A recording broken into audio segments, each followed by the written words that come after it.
뭘까요? 또 그럼 난 얼만큼 공부해야 될까요? 여러 가지를 함께 고민해보는 시간을 가져보도록 하겠습니다.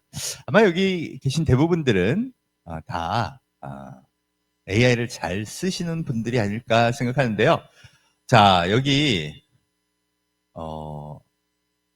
손을 한번 들어봐 주세요. 온라인으로. 나는 실무에서도 AI를 되게 잘 쓰고 있다. 과연 몇 분이나 올라올까요? AI를 매일매일 쓰는 것뿐 아니라 실무에서도 잘 쓰고 있다. 어느 정도 될까요? 여러분, 맥킨지라는 곳에서 미국의 500대 기업을 대상으로 조사를 한번 해봤대요. 작년 12월 말에. 실무에서도 AI 잘 쓰는 기업 과연 몇 프로일까? 얼마 안 될 것 같죠? 예. 그럼 놀랍게도 무려 벌써 78%가 나왔다고 합니다. 그만큼 이제 AI를 안 쓰고는 못 쓰는 세상이 된 거죠. 챗 GPT, 이게 상징과도 같은 놈인데, 이거는 얼마나 많은 사람이 있을까요? 이미 주당 사용자 7억 명을 돌파했대요. 세계에서 그럼 제일 많이 사람들이 찾아오는 그런 플랫폼, 앱은 뭘까? 예, 당연히 유튜브입니다. 주당 9억 5천만 명. 그래서 약 38억 명이 한 달에 찾고 있다고 하는데 거의 비슷해졌네요. 더 놀라운 건 뭐냐? 유튜브를 보는 시간보다 1인당 사용 시간이요. 유튜브보다 챗 GPT를 쓰는 시간이 더 많아졌다고 합니다. 그만큼 AI가 인류와 되게 가까워진 거죠. 그래서 제목이요. AI 사피엔스 시대예요. 이것도 제가 책을 쓰면서 만든 용어인데 뜻은 AI 없이는 이제 인류는 살 수 없다. 그런 뜻을 담고 있습니다. 제가 2019년에 쓴 책의 제목이 포노 사피엔스예요. 포노가 스마트폰을 의미하는 라틴어입니다. 그러니까 그 책에서 뭐라고 그랬냐면 이 스마트폰은 이제 인공장기다. 간 밑에 쓸개 밑에 스마트폰. 이제 스마트폰 없이는 살 수 없는 시대에 인류는 들어서 버렸다. 그런 책을 썼었는데 놀랍게도 그 책이 올해 고등학교 국어 교과서에 실린다고 그렇게 연락을 받았습니다. 야, 이제 학생들한테 너희는 디지털 시대, 인터넷 시대, 스마트폰 시대를 살고 있으니 그거에 기반해서 미래를 준비하라. 이렇게 얘기해야 하는 시대가 됐다는 거죠. 그리고 5년 후에 쓴 책이 AI 사피엔스예요. 여러분, 아주 단순하게 말하면 챗 GPT도 이걸로 쓰죠. 요 위에 그냥 AI가 딱 올라서서 이제는 인류가 그것 없이는 살 수 없는 시대가 시작되었다는 뜻입니다. 시작이 되고 나면요. 2007년에 아이폰이 나왔는데 제가 2019년에야 이거는 돌이킬 수 없는 인류 표준문명이야 이렇게 얘기를 했다면 와, 그럼 이제 이렇게 얘기할 수 있는 거죠. AI도 조만간에 올 거다. 자, 그럼 AI 사피엔스 시대 진짜 온 걸까요? 그 정도로 열심히 해야 되는 걸까? 저하고 한번 같이 이렇게 탐구하는 시간을 이제 가져보도록 하겠습니다. 우리가 한번 속은 적이 있어요. 그 언제예요? 네. 알파고가 이세돌을 이겼던 날. 그때 난리가 났었습니다. 그래서 4차 산업혁명, 그때 그 용어가 탄생한 것도 그때가 처음이에요. 무려 9년 전입니다. 그런데 별일이 없었어요. 그러다 보니까 사람들이 에이, 속았네. 양치기 소년처럼 AI가 그렇게 온다 그래도 뭐 별로 바뀌는 게 없네. 이렇게 생각하게 됐습니다. 그럼 이번에도 그런 거 아니냐? 라고 생각한 사람들이 의외로 많았죠. 근데 이번엔 진짜 다른 게 뭐냐? 무엇보다요, 거대한 자본이 AI 밑으로 모였습니다. 알파고 이세돌을 이긴 날 자본은 꼼짝도 안 했어요. AI에 투자하자 이런 움직임이 없었습니다. 왜? 자본은 굉장히 냉정합니다. 그래서 진짜 바둑 말고 다른 것도 할 수 있어? 세상을 바꿀 만큼의 엄청난 게임 체인저야? 이게 검증이 돼야 그래야 움직여요. 그럼 이번에 움직인 건요? 검증이 끝났다는 겁니다, 여러분. 이 자본이 혁명을 이끄는 에너지입니다. 금융가에서는 무려 30년 만에 처음이라는 얘기를 합니다. 30년 전엔 그럼 뭐가 있었지? 1995년 그때로 되돌아가 보면 인터넷, 닷컴이 처음 시작되고 묻지마 투자가 일어나고 엄청난 변화가 시작된 시점이 그때예요. 물론 그때 2000년이 되니까 닷컴 버블이 뻥 하고 터집니다. 무려 인터넷 기업 80%가 그때 파산해 버려요.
AI 혁명이 왔다.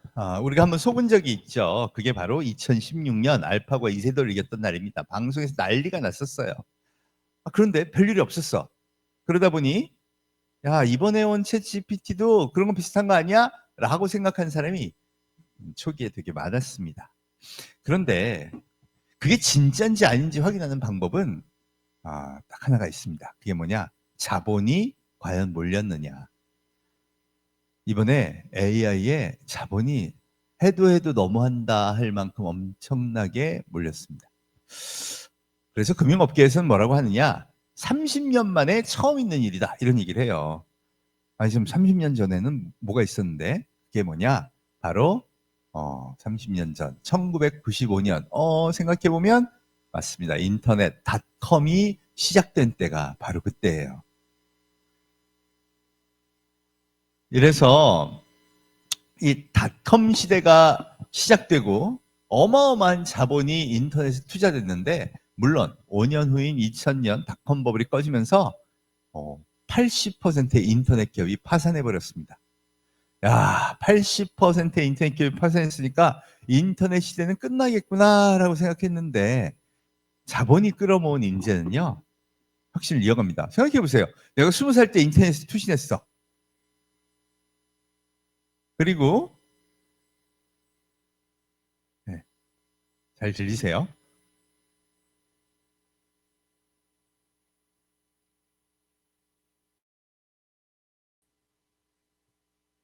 네. 네. 좋습니다. 계속 갈게요. 지금 막, 우리 스태프분들은 정말 초조합니다. 자, 그럼 그 인원들은 내가 20살 때 스타트업에 투신을 했는데, 우리 회사가 망했네. 그러면 포기하고 나는 그냥 옛날 회사에 다녀야지. 이러는 사람 거의 없죠. 대부분 둘 중에 하나, 다른 인터넷 기업으로 옮겨가서 자기 역량을 계속 발전시키거나 아니면 이 기회에 나도 하나 회사를 만들자. 의기투합해서 새로운 인터넷 기업으로 기존에 있었던 오프라인 중심의 기업들을 대체하는 노력을 합니다. 결국 그게 이 플라이 휠처럼 계속 도는 관성으로 인해서 특히 인터넷 분야에 엄청난 혁신이 일어나게 됐죠. 2005년 유튜브가 탄생하고요. 2007년 드디어 스마트폰 아이폰이 나옵니다. 2010년엔 갤럭시가 나왔죠. 우버도 나옵니다. 에어비앤비도 2008년에 나왔고요. 이러면서 이제 인류의 문명이 인터넷과 스마트폰 없이는 살 수 없는 시대로 전환하게 되는 겁니다. 지금 생각해보면 그러고 보니까 2G 쓰던 게 엊그제 같은데 3G, 4G, 5G 여러분 이것만 해도 망 까는데 얼마나 많은 자본이 들어요? 근데 그걸 왜 했을까요? 그만큼의 인류의 선택이 있었기 때문입니다. 그리고 이제 우리는 누가 뭐래도 부인할 수 없는 스마트폰 인터넷 문명 시대를 살게 된 거죠. 혁명이 일어난 겁니다. 여러분 그러고 보니까 1, 2, 3차 산업혁명도 마찬가지 거대한 자본이 있으니까 야 세상에 없는 걸 만들어보자. 증기기관도 만들었고요. 야 세상에 없는 전기라는 걸 한번 만들어보자. 또 세상에 없는 컴퓨터라는 거 만들어보자.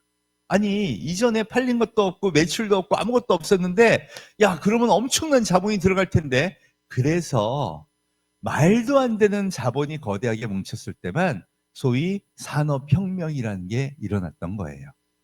2016년에는 4차 산업혁명 얘기는 많았고 기술도 발전하는 것 같았지만 그걸 확 밀어줄 거대한 자본이 안 모였던 거죠. 이번에 모였습니다. 그것부터 확인하러 가보시죠. 야, 요즘은요, 사람들이 주식시장에 진짜 관심이 많아요. 네. 왜? 요걸로 내가, 작게는 뭐 10만 원부터 100만 원에 뭐 애들한테도 미리미리 주식을 사줘라. 금융 투자에 대한 관심이 특히 우리나라에 굉장히 높습니다. 그 결과들 중에서 세계 시가총액 기준, 그러니까 주식 가격이 높은 거 수준이죠. 기준으로 봤더니 이미 2020년에 애플, MS, 구글, 아마존, 페이스북 그야말로 스마트폰 디지털 문명을 리드하는 기업이 다 차지합니다. 호모사피엔스 인터넷 디지털 문명의 이 시총의 순으로 증명이 됐다고 할 수 있죠. 제가 왜 코로나 이전을 가져왔냐? 여러분 비교하기에 코로나 이전과 이후가 크게 차이가 납니다. 왜 그럴까요? 코로나 이전에는요. 저거는 그냥 진짜 일하는 사람들도 젊은 세대 이 사람들의 일종의 전유물이었다고 할 수 있어요.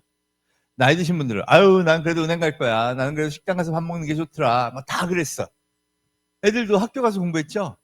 와 그런데 코로나가 땅 터지면서 어떻게 됐어요?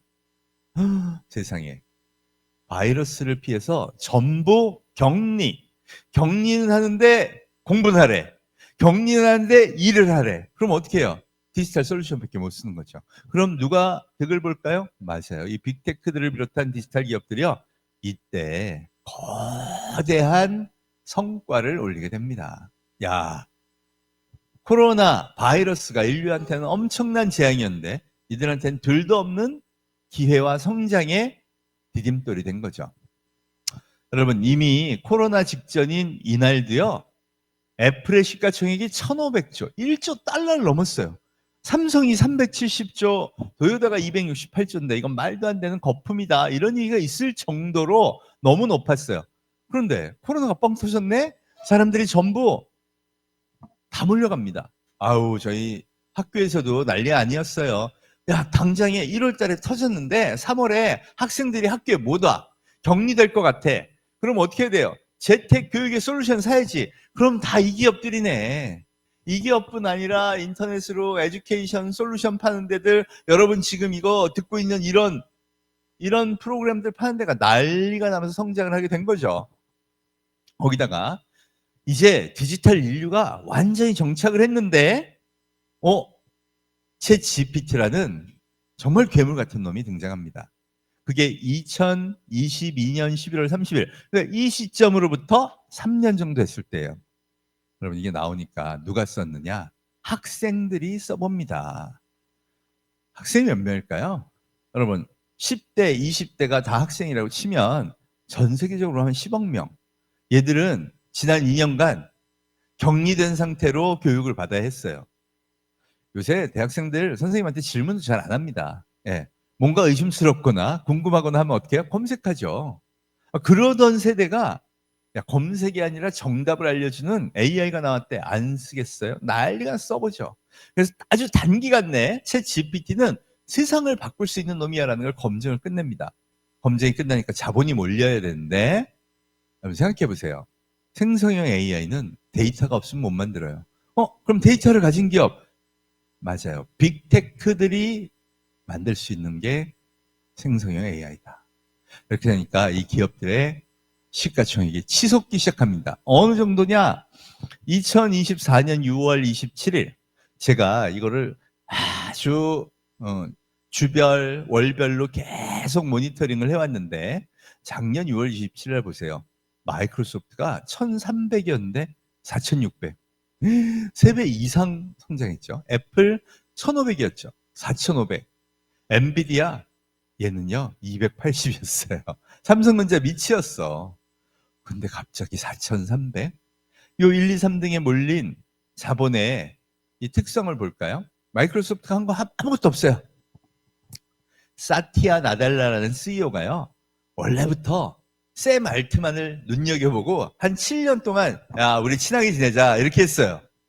그리고 자기도 생성형 AI를 막 개발하고 있었는데 옆에 쓱 보니까 야 샘 알트만이 만든 챗 GPT가 너무 좋은 거야. 그래서 내가 지분 투자할게. 그리고 1조를 태우고 또 10조를 태웁니다. 그러면서 계약서를 딱 하나 작성해요. 챗 GPT의 모든 솔루션을 마이크로소프트에 파워포인트, 엑셀, 빙 여러 가지 다 쓸 수 있다. 그리고는 2년 내내 그것만 했어요. 여러분 진짜 그것만 했습니다. 그리고는 열심히 개발해서 요즘 정말 많이 팔고 영업하고 있는 게 바로 코파일럿이라는 AI죠. 야, 그거 했다고 애플에 눌려서 10년 넘게 2등만 하던 마이크로소프트가 당당히 1등으로. 여러분 이게 1월부터 6월까지 계속 1등했어요.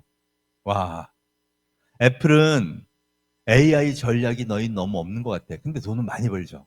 지금도 돈 제일 많이 벌어요. 돈도 많고 데이터도 많고 하니까 떨어뜨리긴 그런데 야, 그래도 너희는 너무 전략이 없어. 그래서 2등이 됐어요. 엔비디아야말로 AI 상징 기업 중에 상징 기업이죠. 이 회사가 만든 GPU라는 거. 이게 생성형 AI를 개발하거나 서비스하거나 이거 없으면 안 돼. 거기다 독점이야. 그래서 세상의 컴퓨터의 기준을 바꾼 거예요. 생성형 AI를 하려면 얘네 GPU를 써야 돼. 이렇게 되면서 세계 3대 기업이 돼버린 겁니다. 1, 2, 3대 코드가 뭐예요? AI. 시가총액이 뭐 그렇게 중요한 건데 여러분 주식을 공부하시고 주식에 투자하시는 분들은 다 압니다. 알아요. 뭘 아냐?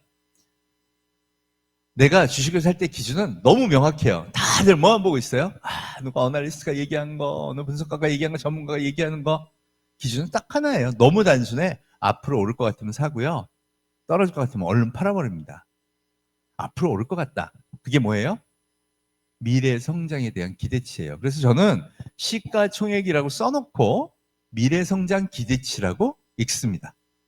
그럼 각 기업의 미래 성장 기대치를 읽어내면 지금 전 세계 인류가 가장 미래 성장 가능성이 높은 게 뭐다라고 판단했는지 알아낼 수 있는 거죠.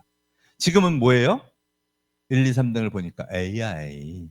AI예요. 이래서 AI에 자본이 몰렸다는 얘기를 하는 겁니다. 이 세계 기업뿐인가요? 4위인 구글. 와, 3천조가 넘었네. 제미나이라는 걸로 지금 AI 업계에서는 가장 기술력이 높다 그러죠. 최근에 또 나노 바나나 이런 거 내놨고요. 아마존. 얘들은 세계 클라우드 서비스 넘버 원이었어요. 요새 뭐 열심히 해요? 야, 우리 클로드라는 엔트로픽이 만든 AI 이거 제공할게. 그러면서 AI 솔루션은 우리가 최고야 또 열심히 영업 중입니다. 아람코. 얘네는 석유 기업이죠. 우리 빈살만 형님께서 보유하고 있는 사우디의 국영 기업이 상장해서 저기 올라간 거예요. 여러분 얘네가 2020년 1월 상장을 했는데 그때는 세계 시총 1위였습니다. 근데 많이 내려왔네요. 그 다음 메타. 여기도 보세요. 야, 우리 세계에서 데이터는 우리가 제일 많아. 그러니까 앞으로 AI는 제일 똑똑하게 만들 수 있어. 마크 저커버가 그걸 열심히 얘기하면서 라마라는 걸 개발하고 인재를 다 끌어모으고 있습니다. AI 대표 기업이죠. 버크셔 해서웨이, 워렌 버핏의 투자 회사니까 요거는 제외. 일라이릴리, 여기도 비만 치료제 만드는 그런 바이오 기업이에요. 이것도 제외. TSMC, 여기는 진짜 벼락 맞은 기업입니다. 아니 자고 있다가 일어나 보니까 내가 GPU의 핵심 메인 칩을 독점 생산하고 있네. 원래 TSMC는 파운드리만 해서 메모리처럼 안정적인 대량 판매처를 갖고 있지 못했어요. 그래서 항상 시가총액으로 보면 삼성전자에 밀려 있었습니다. 야, 그런데 2배가 됐네, 2배. 와, 천조 기업이 됐어요. 야, 단지 엔비디아의 GPU에 들어가는 메인 칩을 독점 생산한다는 이유 하나로 말이죠. 이렇게 보면 녹색으로 표시한 10개 중에 7개의 기업이 AI 기업입니다. 11위가 누구냐? 바로 테슬라입니다. 이날. 12위가 누구냐? 요즘 AI 반도체 기업으로 뜨고 있죠. 바로 브로드컴이에요. 또 17위에 누가 있냐? 텐센트가 있었습니다. 여러분, 텐센트는 우리 카카오 정도로 생각하면 돼요.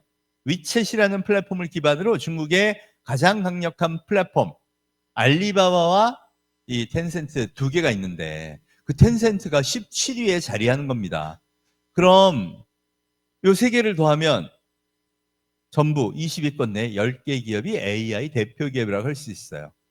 제가요, AI 그 책을 쓰면서 이날 이 10개 기업의 시총을 모아보자. 그리고 한번 더 해봤습니다. 그랬더니 이경 3천조 원. 그래서 최재붕의 AI 지수 이렇게 보시면 돼요. 야, 이경 3천조 원이면 너무한 거 아니야?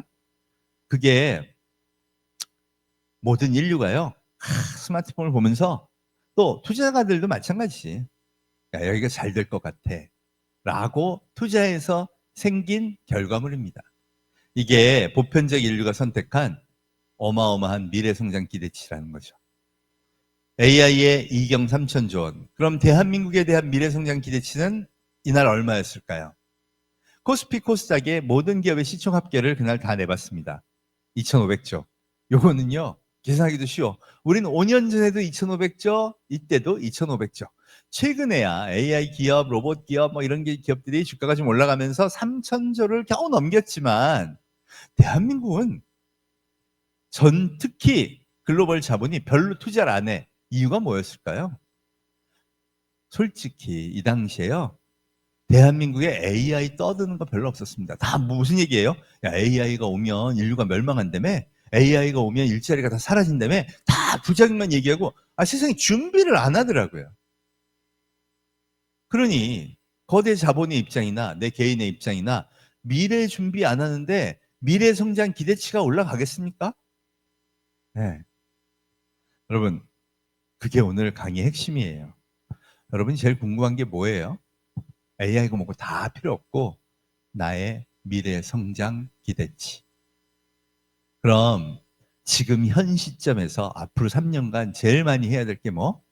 내가 AI를 얼마나 잘 쓰는지, AI와 관련된 사업에서 얼만큼 역량을 갖고 있는지 그걸 보여줘. 그럼 인류가 그 냉정하다는 자본을 통해서 너의 가치를 올려줄게 라고 얘기하고 있다는 겁니다. 여러분 이거 한번 보세요. 와, 11월이 되니까 2경 7천조 원이 돼. 그리고 1월이 되니까 3경 원을 넘어가네. 와, 이게 트럼프가 등장하면서 좀 주춤합니다. 왜?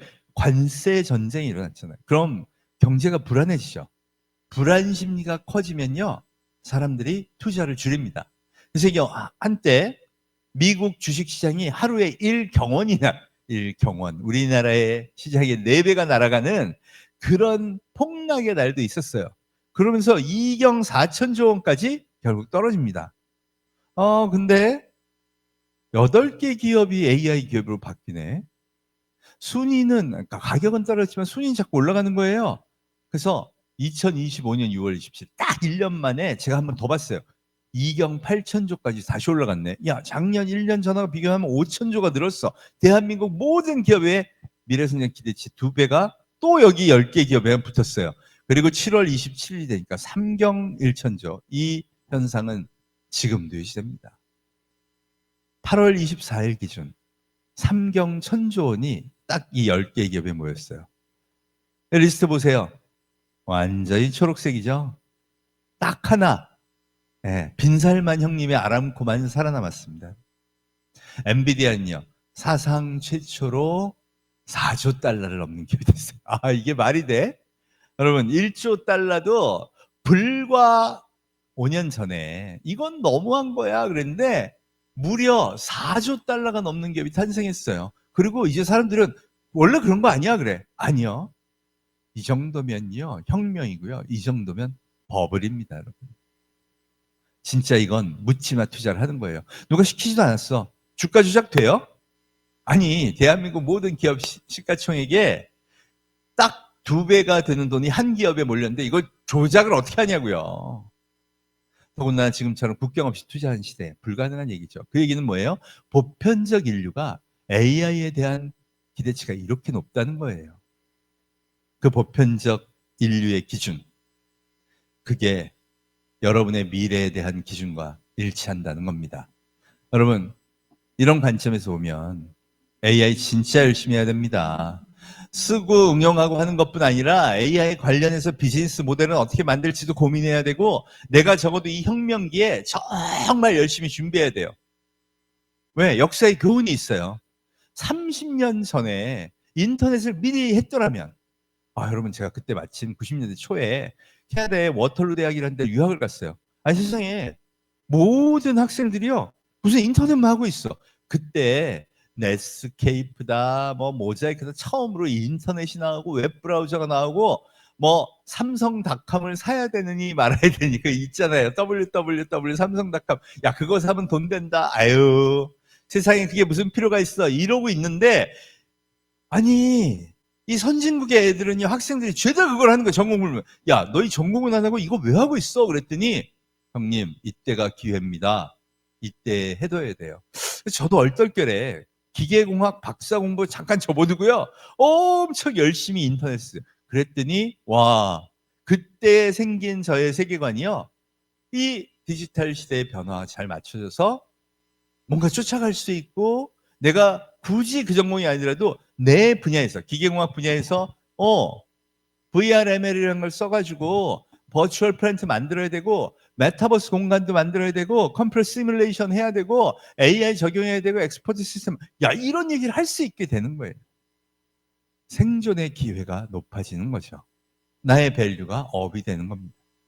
여러분, 이건 역사의 교훈입니다. 여러분, 이때가 찬스이자 한편으로는 위기가 될 수 있어요. 내가 무시한다면, 생각해봐. 인터넷이 나왔고 그게 막 되게 중요하다고 얘기하는데 다 무시했던 사람들, 지금 다 힘들죠. 늦게 쫓아가면 갈수록 힘듭니다.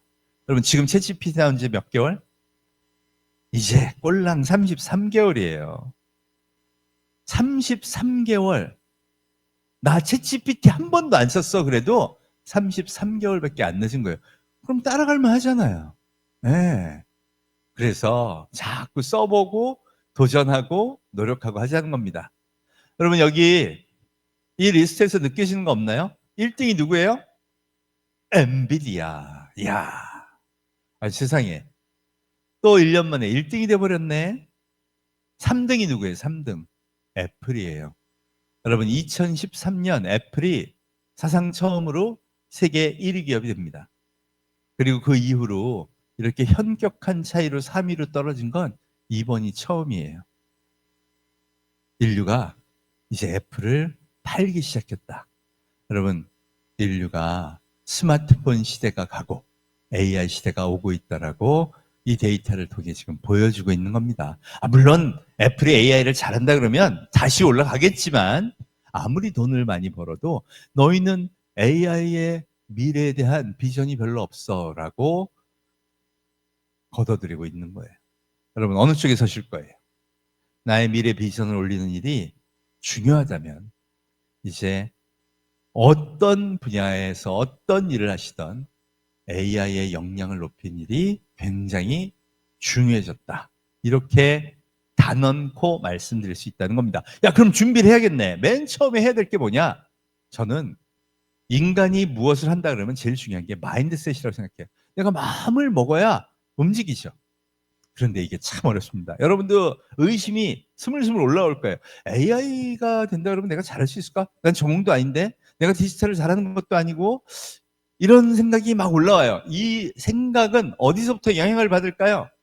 인간은 사회적 동물입니다. 그래서 이 사회가 만들어내는 생각들에 의해서 내 생각이 지배될 가능성이 상당히 높습니다. 그냥 별 생각 없이 가만히 있는다면 말이죠. 자, 그럼 우리 사회는 어떤 지향점을 갖고 있을까?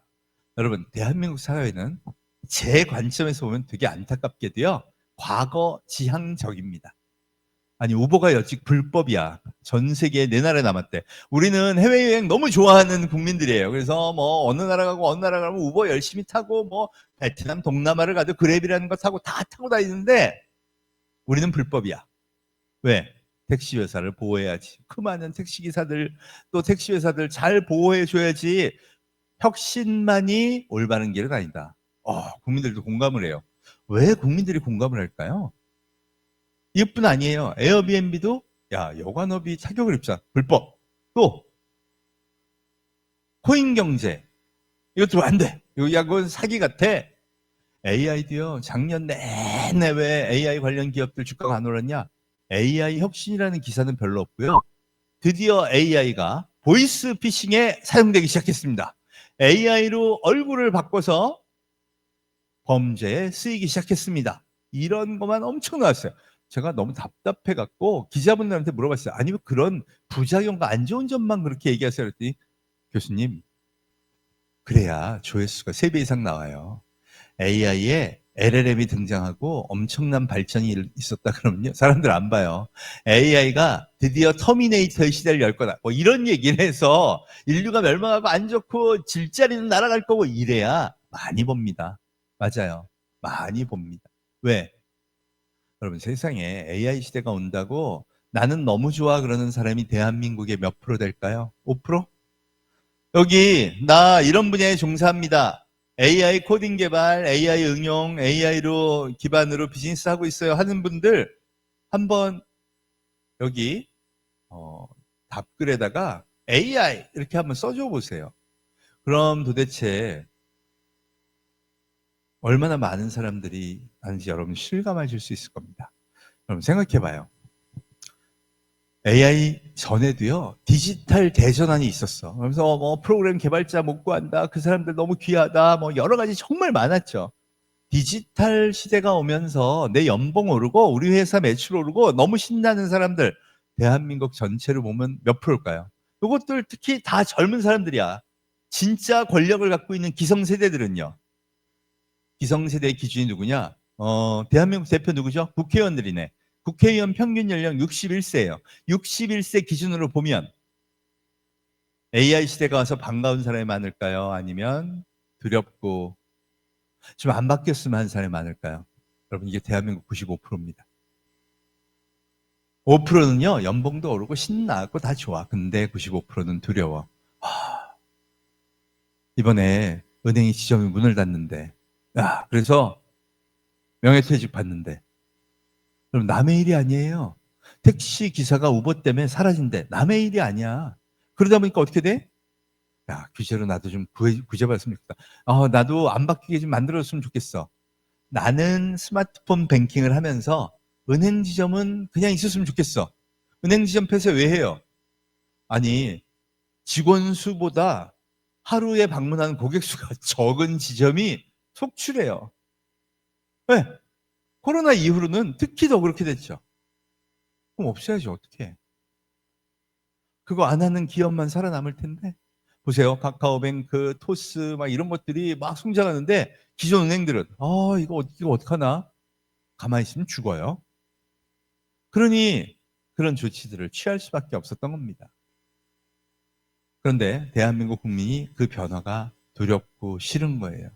그래서 부작용이 있고 안 좋다 그래. 그럼 규제를 만들 핑계가 생겼네. 그래서 막 여론이 형성되고 사회 분위기가 그게 올바른 거야. 여러분, 저도 동의해요.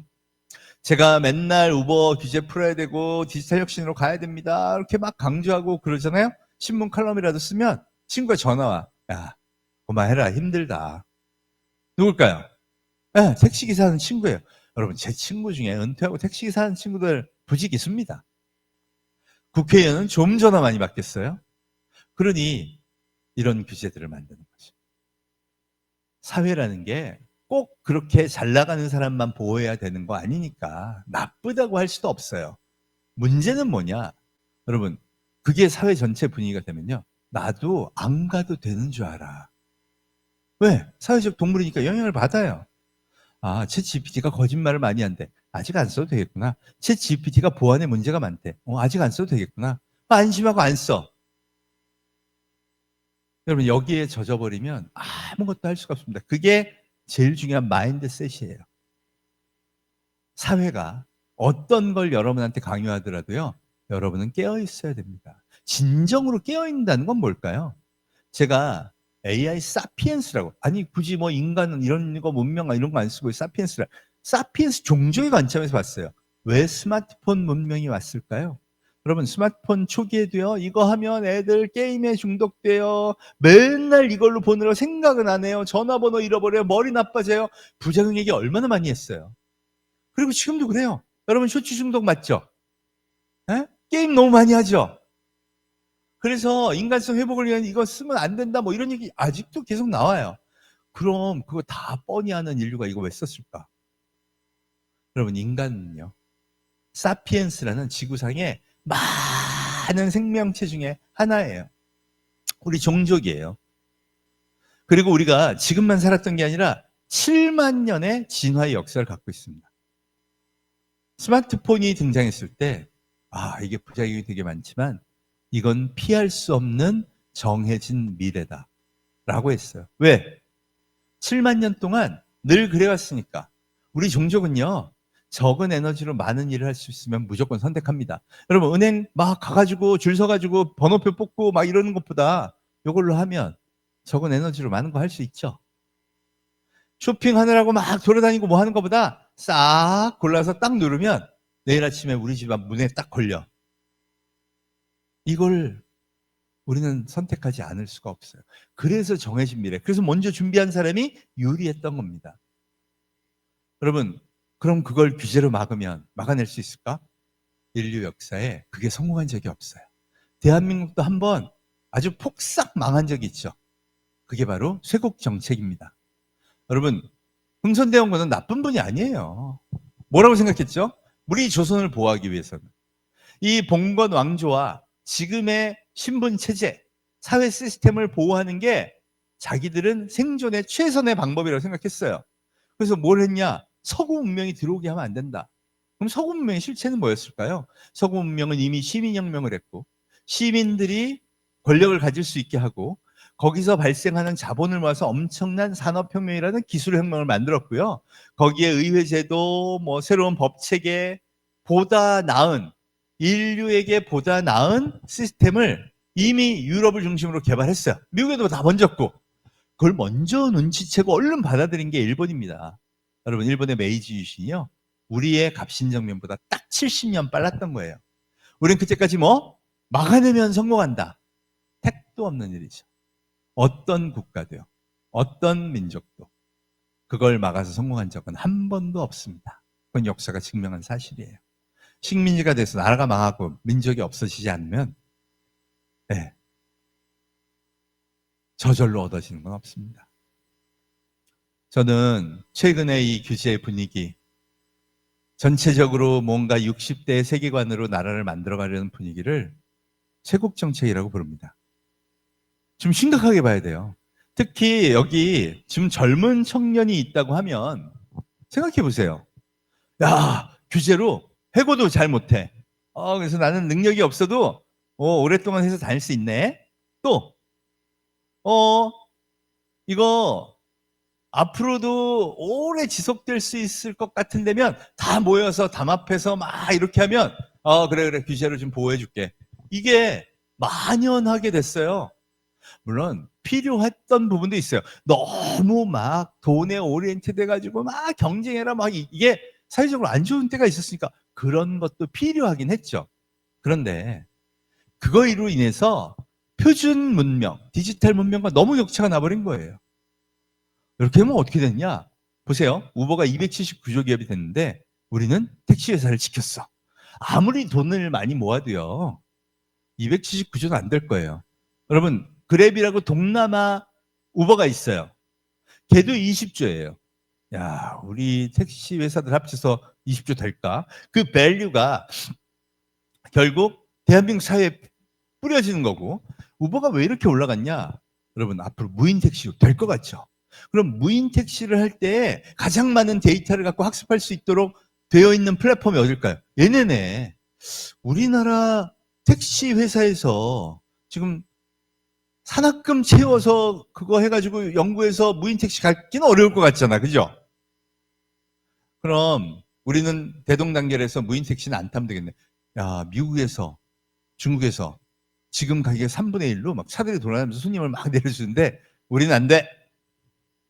얼마 못 갑니다, 여러분. 근데 지금의 어른들은 뭐라고 생각해요? 그래, 그거 오는 건 좋아. 나도 알아. 근데 나 은퇴할 때까지만 좀 참아주라. 이러고 있는 거예요.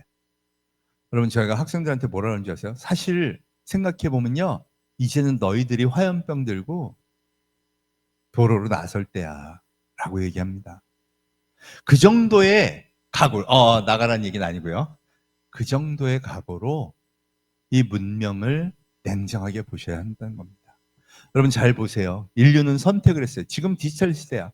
우버나 우버 이사 서비스의 이용객 수가 많을까요? 아니면 손들고 정류장에서 과거처럼 기다렸다 택시 탄 사람의 수가 많을까요? 지금도 택시 기사들 다 어디가 있어요? 네, 지방에 가면 다 역 앞에 있어요. 그래서 손님 태우려고. 저 내려서 카카오 택시 딱 불러가지고 가고 막 이러면 되게 짜증내요, 그분들. 여러분, 어느 게 앞으로 인류의 표준이 될까? 에어비앤비가 왜 110조 기업이 됐을까? 미래에 대한 기대치가 커지는 거예요. 쟤들이 여행의 모든 데이터를 갖게 되면 여행을 컨설팅해주는 무인 AI 에이전트를 개발할 역량이 더 커지겠구나. 여러분 그런 생각 안 들어요? 카카오다 토스다 데이터가 많아. 그럼 지점에서 소요되는 비용을 줄이고 앞으로 은행, 뱅킹, 파이낸싱에 대한 서비스는 이 데이터를 학습해서 나한테 더 좋은 정보를 주기. 이게 보편적 디지털 인류가 생각하는 기준들. 그러니까 자본이 막 몰리죠. 대한민국 표준방송도 데이터로만 한번 볼까요? KBS하고 유튜브 어느 게 대한민국 표준방송이에요? 그럼 방통위에서 발표를 했어. 대한민국 국민 60% 이상이 저녁 7시 이후에 유튜브를 본대요. TV 28%. 그럼 지상파는 14%. KBS, MBC, SBS 이렇게 있다 그러면 KBS 5%네. 여러분 그게 다예요. 그래서 아침마당이다 뭐다 다 4.5% 고정 시청률이야. 그것도 연령대가 되게 높아. 그럼 10대, 20대를 위한 상품을 개발했어. 사장님이 이거는 내가 돈 한번 투자해서 마케팅하고 제대로 팔아보자. KBS에 딱 광고를 내. 망하는 거죠. 이런 세계관으로는 안 돼. 근데 우리가 생각을 안 하고 데이터를 안 하고 보면 사회의 강요에 의해서 만들어지는 세계관에 한국의 대한민국 세계관에 고착되다 보면 이런 길을 볼 수가 없어요. 교육도 마찬가지입니다. 여러분 언제까지 수능이 그 생명을 다할 것 같아? 계속 유지할 것 같아요? 진짜? 택도 없습니다. AI 시대. 앞으로 진짜 많이 달라집니다. 잡마켓은요, 미국부터, 하버드를 나왔는데 취업이 잘 안 돼요. 벌써 그러고 있어요. 강아지와 소파 이미지를 네. 강아지와 이게 새로운 시대를 여는 신호입니다. 여러분, 문명의 축이 바뀌는데 그 중심에 인류의 선택이 있다는 겁니다. 이미 사피엔스 종족의 표준 문명은 전부 디지털로 바뀌었어요. 그럼 거기서 미래를 준비해야 돼. 그게 마인드셋의 기본이에요. 그럼 여기 보세요. 이 플랫폼들이 전부 데이터를 갖고 있네. 그럼 데이터를 기반으로 정말 많은 AI 서비스를 낼 수 있겠구나. 그래서 자본이 몰리는 거예요. 그리고 그 자본을 가지고 새로운 세계를 막 만들어가는 게 이미 진척이 되고 있어. 특히 챗 GPT 나온 이후 지금 33개월인데 그 33개월 동안 어마어마하게 많은 변화가 현실이 되고 있다는 겁니다. 그걸 캐치하면서 공부해야 되는 게 우리의 지금 가장 큰 숙제라고 얘기할 수 있습니다. 자, 지금 시간이 2시 50분. 방송사고로 인해서 조금 시간이 딜레이되긴 했지만 그래도 10분간 휴식하고 다시 3시 정각에 여러분을 만나러 오도록 하겠습니다. 잠깐 쉬세요.